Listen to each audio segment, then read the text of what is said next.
नमस्कार, मैं हूं आपके साथ सोनिया चौहान। खास खबर में आप सभी का स्वागत है।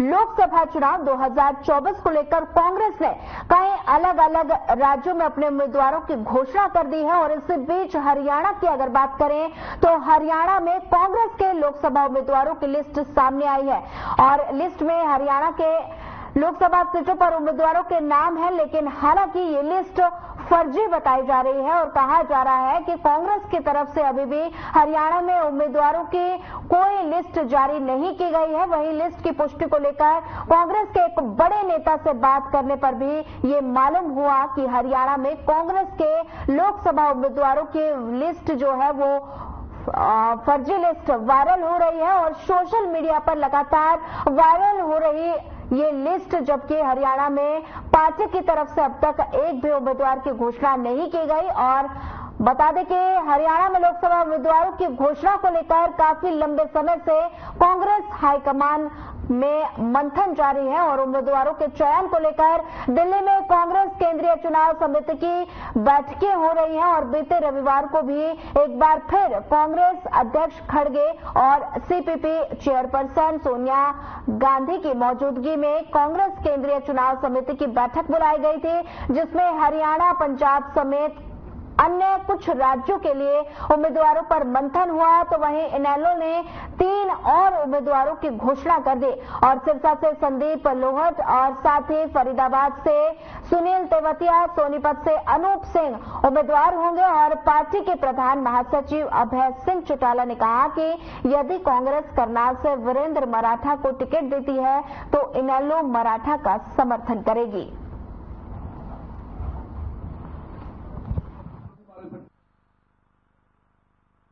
सूची में कोई सच्चाई नहीं है, ये पूरी तरह से फेक लिस्ट है।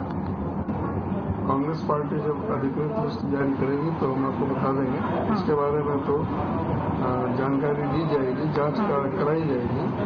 हम इस तक पहुंचेंगे कि वो कौन सा अधिकारी है जो पार्टी की छवि खराब करने के लिए इस तरह से जो फेक लिस्ट जिसने ये बना करके जारी की है, उसके बारे में इसको संज्ञान में लिया जाएगा। कब तक माने कि कांग्रेस अपने उम्मीदवारों की घोषणा कर देगी? क्योंकि लगातार हम उम्मीद कर रहे थे कि आज का दिन होगा जब उम्मीदवारों की घोषणा हो जाएगी और जब सूची आई तो ऐसा लगा भी कि उम्मीदवारों की घोषणा हो गई है, लेकिन आपने कहा कि फेक लिस्ट है, तो अब कब तक और इंतजार करें? सही समय पर सही फैसला होगा और सही जो कैंडिडेट दिए जाएंगे। 29 तारीख से नॉमिनेशन शुरू होगा, उससे पहले कभी भी लिस्ट आ सकता है।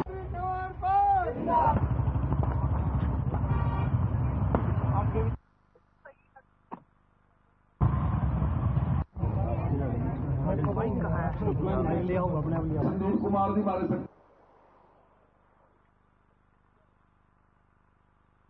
केंद्र के प्रमुख तारपुर के भाई किरणपाल जी ढाकवाड़े के जी, भाई मेहरबान जी, भाई जी सुलेमान जी, डॉक्टर संजीव कुमार जी।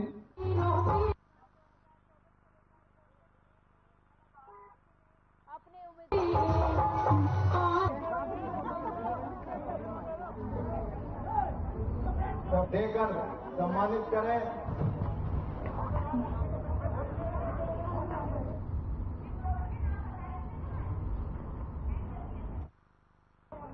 काम के ऊपर विश्वास नहीं है।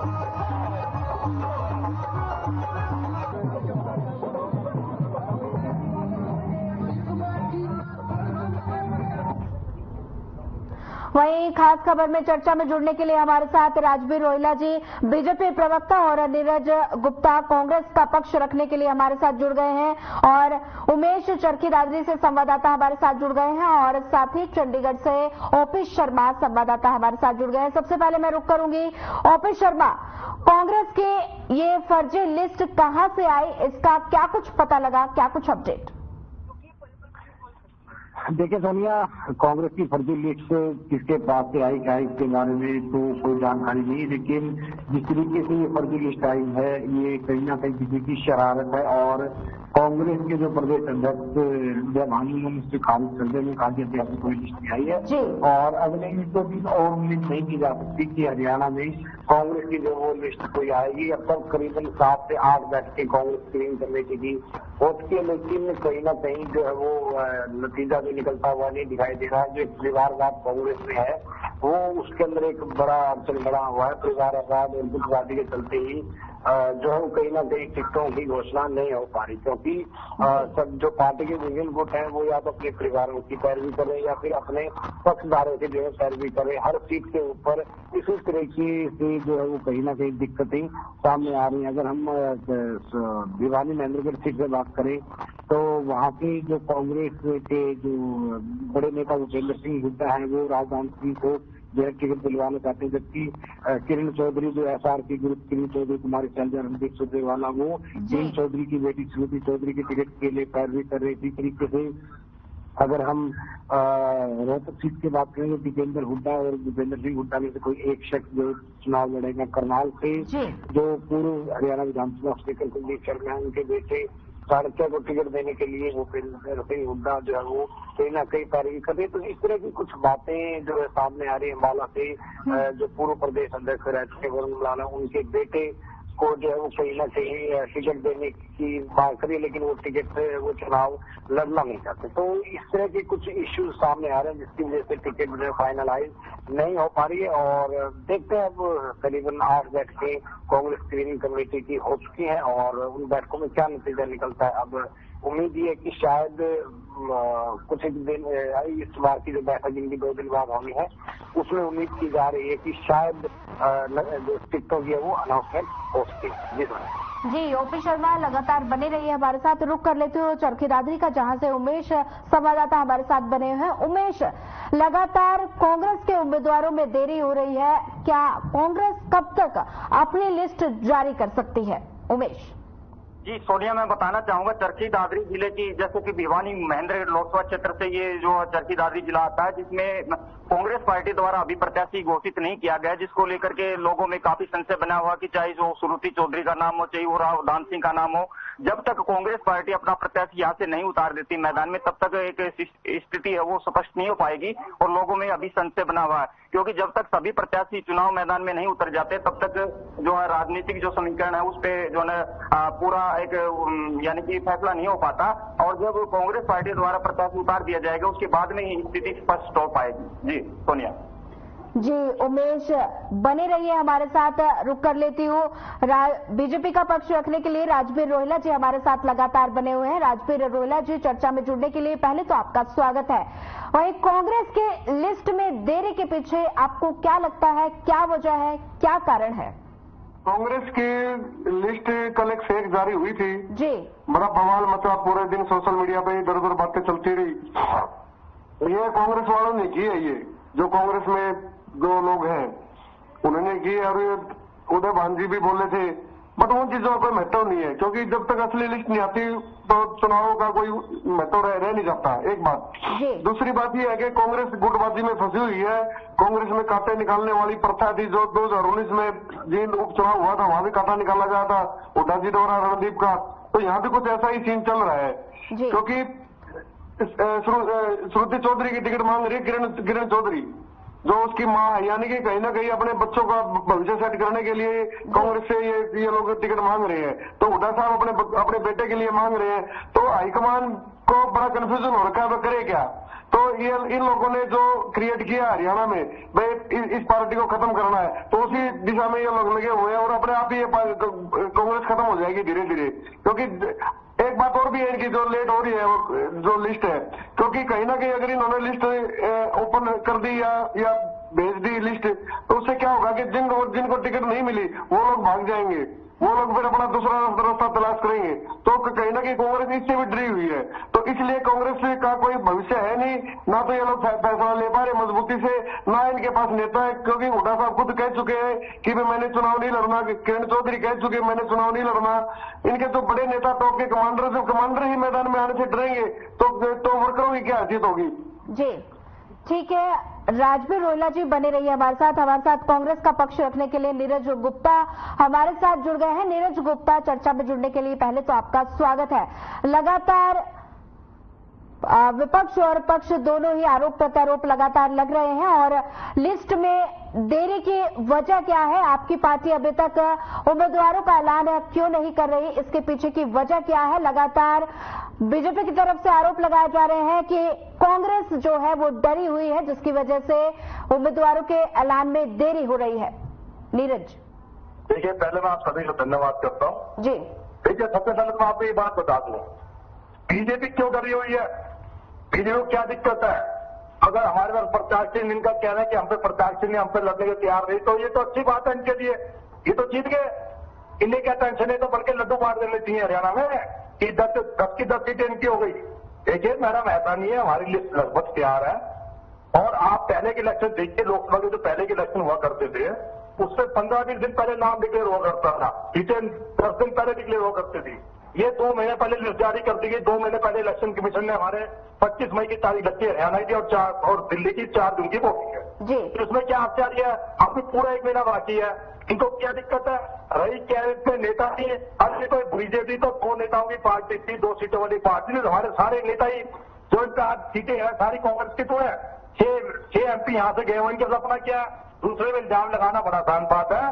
पूरे देखिए, कांग्रेस एक सबसे बड़ी पार्टी है, विपक्षी पार्टी है, पूरे पोर्टल खेमे खलबली मची हुई है, कांग्रेस क्या प्रत्याशी उतारी है, क्या प्रत्याशी उतारी, तब जीत हार का अंतर तय होगा। और दूसरी बात मैं ये बताता हूँ, जीत तो सिर्फ जनता तय करेगी, बड़े बड़े दावे मैं कर दूं जी, मैं 10 की सीटें जीताऊंगा, ये करते सर कौन नहीं। जनता आकलन करेगी हमारे 10 साल का पिछला काम 2014 का और 10 साल का इनका काम देखिए, इन्होंने हर कर्मचारियों को पीटा, हर वर्ग को पीटा, सबकी हालत इनको मालूम है। अगर इतना इनको कॉन्फिडेंट है तो क्यों चिंता कर रहे हैं। हमारी जब डिक्लेयर हो जाएगी अपनी तैयारी करें ना। इनको अपने गांव में जाना नहीं दिया रहा, कार्यकर्ता इनको मिल नहीं रहे, सब गांवों में वोट लगे पड़े, बीजेपी कैंडिडेट आ नहीं सकते, तो इनकी किस बात की चिंता है। हमें कोई चिंता नहीं, हमारा प्लेटफॉर्म तैयार है। और हमारी जनकोष रैली जो हमारे उदय भाट जी ने, विपक्ष के नेता उदय साहब ने ऑर्गेनाइज की थी, हमारा पूरा प्लेटफॉर्म तैयार है हरियाणा में। और मैं कह रहा हूं, कोई भी कैंडिडेट आ जाए वो जीतेगा, 100% जीतेगा, हमारे उसके लिए जमीन तैयार की हुई है, इसलिए हमें कोई चिंता नहीं। मैं कहूंगा बीजेपी प्रवक्ता साथी वो अपने दल की चिंता करे, अपनी चिंता करे।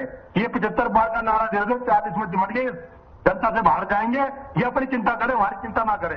कांग्रेस एक बहुत बड़ी पार्टी है, कांग्रेस समुद्र है, इस देश में सबसे बड़ी कांग्रेस थी, इसी में जो सारे दल निकले हैं, चाहे बीजेपी हो, चाहे जनता दल हो, चाहे कोई भी हो, सब लोग इसमें से निकलते हैं।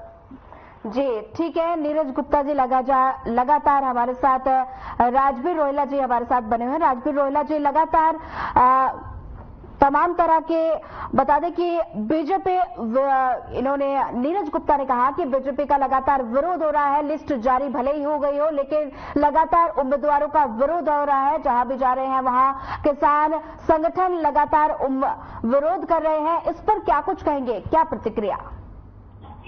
कोई विरोध नहीं हो रहा, ये चिन्हित लोग हैं जो 2014 में विरोध कर रहे थे, 2019 में फिर 2024 में भी। इन्हें दर्द ये है कि एक चाय वाला प्रधानमंत्री कैसे बन गया, एक आम घर का बच्चा मुख्यमंत्री कैसे बन गया। इन लोगों को दर्द ये है और कोई दर्द नहीं है, क्योंकि इन लोगों ने 50-60 साल सत्ता भोगी है, तो इनको तो वो जो इनकी सामंतवादी सोच है उसी के कारण ये लोग बौखलाए हुए हैं। बाकी आम जनता मुख्यमंत्री जी से, प्रधानमंत्री जी से बड़ी खुश है, क्योंकि इन मुख्यमंत्री जी और प्रधानमंत्री जी ने डिलीवर किया 10 साल में 1,25,000 सरकारी नौकरी इसी हरियाणा सरकार ने दी है। ठीक है ना, ऐसे बहुत सी योजनाएं, अगर मैं योजनाएं बताने लगूंगा तो आपका समय समाप्त हो जाएगा। लेकिन मैं एक नॉर्मल बात कहता हूं कि भारतीय जनता पार्टी एक कैडर बेस्ड पार्टी है। इन लोगों के पास कैडर नहीं है, बिल्कुल भी कोई झंडा पकड़ने वाला नहीं है, इनके पास सिर्फ फैन फॉलोवर है, वो चाहे हुड्डा के हो, चाहे किरण चौधरी के हो, चाहे वो किसी के भी हो। ठीक है, इनके पास कोई कैडर नहीं है पार्टी, इनके पास कोई झंडा पकड़ने वाला नहीं है, तो इन लोगों का सुपना साफ है। जनता ने मन बना रखा है, इस विपक्ष को पक्का संभालेगी ये जनता की बार। ठीक है ना, 10 की 10 सीटें भारतीय जनता पार्टी जीतने जा रही है, हरियाणा में इतिहास रचेगा आपकी 33वीं बार। नीरज गुप्ता जी, तमाम तरह के आरोप लगाए जा रहे हैं, क्या कुछ कहेंगे? प्राइम मिनिस्टर बना, मैं इनको भैया को याद करा दूं, चाय वाला प्राइम मिनिस्टर बड़ी खुशी की बात है, लेकिन चाय वाला प्राइम मिनिस्टर किसने बनाया? संविधान की व्यवस्था किसने की? ऐसी संविधान की व्यवस्था किसने की कि कोई भी आदमी प्राइम मिनिस्टर बनता है? सब ये कांग्रेस की तो देन है। और जिस मोबाइल से बोल रहे हैं, जिस मोबाइल से इतनी बात कर रहे हैं, किसकी देन है? सब कांग्रेस की देन है, बताइए। जब नींव बन जाती है, नींव बनाना मुश्किल होता है, ऊपर बिल्डिंग कितनी खड़ी कर दो। मैं भाई को बीजेपी पर तो याद करना चाहता हूँ, 2 सीटों वाली पार्टी थी जो लोकसभा में जो आज 400 को नारा दे रहे हो, वो 1984 में 404 हम पार कर चुके हैं, आप 400 को नारा अभी दे रहे हो। तो ये घमंड ना करो, घमंड किसी ने चलता, घमंड तो रावण को नहीं चला। तो आप लोग तो चीज किया है, इसलिए आप जो भी मुद्दों पे बात कीजिए, मुद्दों पे इलेक्शन लड़िए, महंगाई पे लड़िए, बेरोजगारी पे लड़िए, भ्रष्टाचार पे लड़िए, उससे मुझसे चर्चा कीजिए, मैं हर बात का जवाब दूंगा आपका। राजबीर रोहिला जी, नीरज गुप्ता कह रहे हैं कि मुद्दों पर चुनाव लड़िए, मुद्दों पर आप जो 400 पार का नारा आपने दिया है, बीजेपी सरकार ने दिया है 400 पार का नारा, उसको लेकर वो कांग्रेस पर कह रहे हैं कि कांग्रेस तो ये 400 पार का नारा पहले ही पार कर चुकी है और अब जो है, जो मुद्दे हैं, महंगाई है, बेरोजगारी है, इन पर चुनाव लड़िए। तमाम तरह के आरोप प्रत्यारोप का दौर जारी है और वहीं कांग्रेस एक तरफ कह रही है कि बीजेपी को हराएगी और एक तरफ उम्मीदवार भी घोषित नहीं हुए। आपको क्या लगता है कि लिस्ट में देरी का फायदा आपको ज्यादा होगा? राजबीर रोहिला। भारतीय जनता पार्टी की सरकार कार्यकर्ताओं के दम पे आई है जी, एक बात। दूसरी बात, जो ये भ्रष्टाचार की बात कर रहे थे, भ्रष्टाचार आज जेल में जा रहे हैं, इन्हें इसीलिए तो इंडिया गठबंधन बना है ना, ये गठबंधन गठबंधन जो बना है इसी कारण बना है।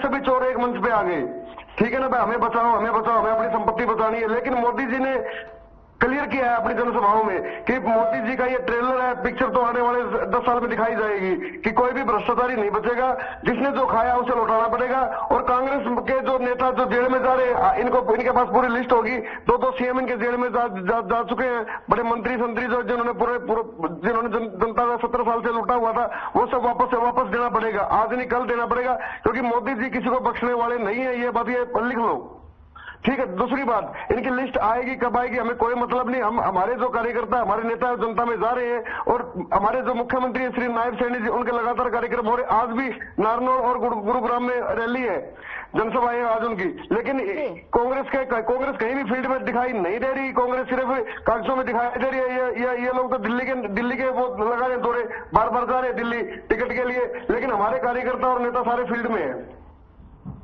जी। ठीक है नीरज गुप्ता, क्या बीजेपी के आरोप सही है कि आपके पास उम्मीदवार नहीं है और इसलिए आप लिस्ट जारी नहीं कर रहे? नीरज गुप्ता जी, देखिए, हम पे सब उम्मीदवार है, मैंने भाई को पहले बताया, अगर उम्मीदवार नहीं तो कुछ हो जाए 10 की 10 सीटें जीत के, इनकी तो चिंता किया जो पता नहीं टेंशन क्यों ले रहे हैं। ये लड्डू बांट देना हरियाणा में कि हम पे इलेक्शन नहीं, कुछ नहीं, लड्डू क्यों नहीं मारते कि हम 10 की 10 सीटें जीत गए। और दूसरे जेल की बात करते हैं, भाई को याद करा दूं, आपके जो ये आजकल जो गृह मंत्री बने बैठे, ये भी तड़ीपार कराते थे।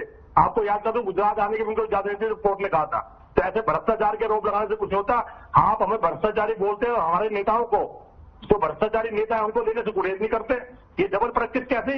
मैं आपको चैलेंज देता हूं, आप कहोगे मैं किसी पार्टी के भ्रष्टाचार नेता को क्यों लूंगा, आप कल 100 पे सिमट जाओगे। क्यों लेते हो हम नेताओं को? जब बाजी चाहिए, सत्ता बनानी है तो नेताओं को लेते हो आप, तब बोलते भ्रष्टाचारी नहीं है, नेताओं को लेने में गुरेज नहीं करते, तब भ्रष्टाचार नजर नहीं आता आपको पार्टी का। उनके आदमी को गले में लगा देते हैं। आपने एक वॉशिंग मशीन लगा रखी है जिसमें ईडी, सीबीआई और बटन, उनको तीनों को दबा देते हो आप। जहां ईडी पीछे लग दी, सीबीआई लग दी, आदि राष्ट्रीय लोकतांत्रिक पार्टी है, इतनी कैडर पार्टी है, तो अपनी जिन नेताओं का भ्रष्टाचारी बोलते हो सरकार बनाने चाहिए, उनको आप नेता ले, उनको जिंदल साहब को कोयले घोटाला पार्टी में ले, जबकि वो इलेक्शन लड़ना नहीं चाहते थे। आप लड़ो ना, अपने दम पर लड़ो। और हमारे जो 6 सांसद आपने लिए हैं वो सारे भ्रष्टाचारी हैं कांग्रेस पार्टी से। जब कांग्रेस पार्टी पूरी भ्रष्टाचारी है तो उनके आदमी को भी निकाल दो ना, उनको ले क्यों रहे हो आप डबल प्रैक्टिस क्यों करते हो?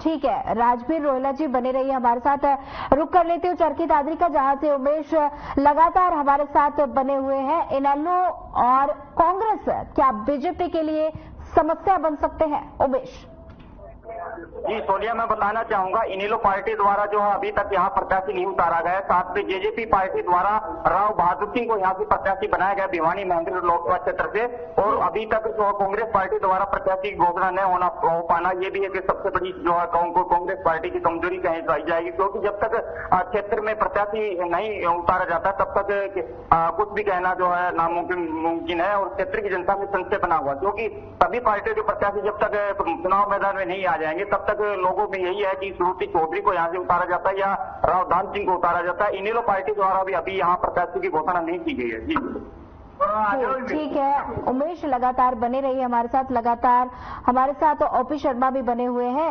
ओपी शर्मा, इनेलो ने जिन जिन प्रत्याशियों के नाम का ऐलान किया है उसे देखते हुए क्या लगता है कि चुनाव में वो बीजेपी और कांग्रेस या फिर अन्य पार्टियों को टक्कर दे पाएंगे? उमेश,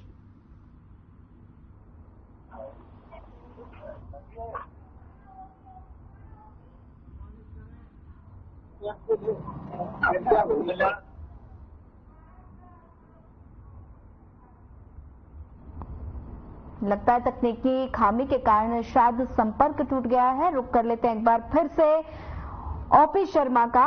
ओपी शर्मा, इनेलो ने जिन 3 प्रत्याशियों के नामों का ऐलान किया है और उसे देखते हुए क्या लगता है कि चुनाव में वो बीजेपी, जेजेपी या अन्य पार्टी दल को टक्कर दे पाएंगे?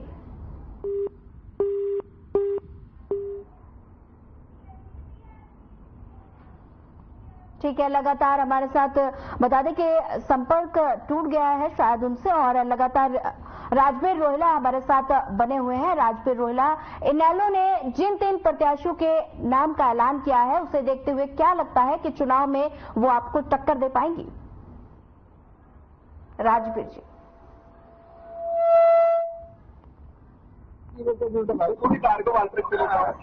राजबीर जी, आपको आवाज आ पा रही है?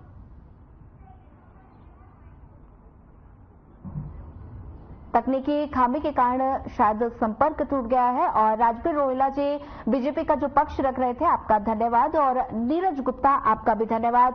उमेश, हमारे संवाददाता हमारे साथ बने हुए थे, उमेश आपका धन्यवाद। ओपी शर्मा, आपका भी धन्यवाद। इसी तरह बता दें कि कांग्रेस के उम्मीदवारों की लिस्ट में लगातार देरी हो रही है, जिसको लेकर तमाम तरह की पार्टियां, विपक्ष और पक्ष लगातार आरोप प्रत्यारोप का दौर जारी है। लगातार बीजेपी कांग्रेस को लगातार घेर रही है, तमाम तरह के पलटवार किए जा रहे हैं और तमाम तरह की टिप्पणियां, प्रतिक्रियाएं भी सामने आ रही हैं। और अब देखने वाली बात होगी कि कांग्रेस उम्मीदवारों की लिस्ट कितनी जल्दी अपने उम्मीदवारों की लिस्ट जारी करेगी और देखना होगा कि सत्ता में कौन काबिज होगा, ये तो वक्त ही बताएगा। फिलहाल इस बुलेटिन में इतना ही। ज्यादा खबरों के लिए बने रहिए हमारे साथ। नमस्कार।